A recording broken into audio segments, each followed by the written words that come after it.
Je voulais être assistante médicale ou bien auxiliaire de vie et avoir un bac SMS, sciences médico-sociales, m'aurait permis de trouver plus facilement un travail et même peut-être de développer infirmière ou ce type de choses.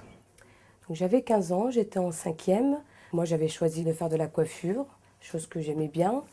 Et donc, on m'avait un peu désorientée par rapport au métier, un peu démotivée de me dire, voilà, il faut être tout le temps là, il faut être toujours debout, il faut être toujours présente.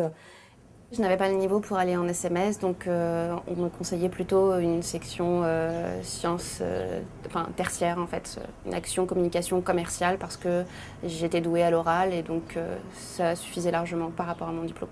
Je pense que c'est décevant, oui, de savoir dès le début qu'on ne peut pas faire ce qu'on veut parce qu'on nous trouve pas assez bon par rapport à une notation sur une année au final en fait, puisque c'est une année qui va englober, voilà, juger notre orientation. On me propose l'orientation, mais après, on ne laisse pas le choix aux jeunes de dire voilà ce qu'on aime exactement et de là, de voir aussi le caractère de la personne, parce que chaque caractère est différent et je pense que le caractère va aussi avec le métier. J'ai suivi l'avis de la conseillère d'orientation, bien sûr, qui avait l'appui de mes parents également. J'ai fait une STT Action Communication Commerciale. Je suis allée jusqu'au bac, que je n'ai pas eu. J'ai retenté une deuxième fois, que je ne l'ai pas eu non plus. J'ai retenté encore une fois en candidat libre, je ne l'ai pas eu.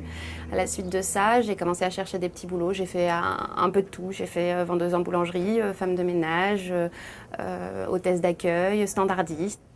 Jusqu'à maintenant, je me dis heureusement, je me suis écoutée. Même des fois, on en parle avec mes filles, avec mon mari. Et je dis, bah, heureusement que je me suis écoutée moi-même. Et je pense que mes filles aussi, elles auront le choix. Et on va faire vraiment, préparer ça vraiment bien en avance.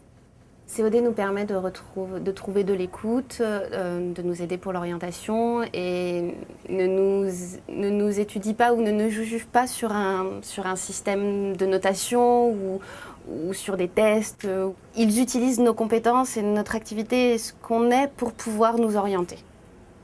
Vous avez vu une mère de famille qui s'intéresse à l'orientation de ses enfants parce qu'elle-même, elle a eu des problèmes d'orientation à son époque et durant tout son parcours professionnel. Dans un deuxième temps, vous avez vu une jeune chercheuse d'emploi qui a eu beaucoup de difficultés à s'orienter et à laquelle le COD a apporté une solution tout à fait viable avec tous les dispositifs qui existent.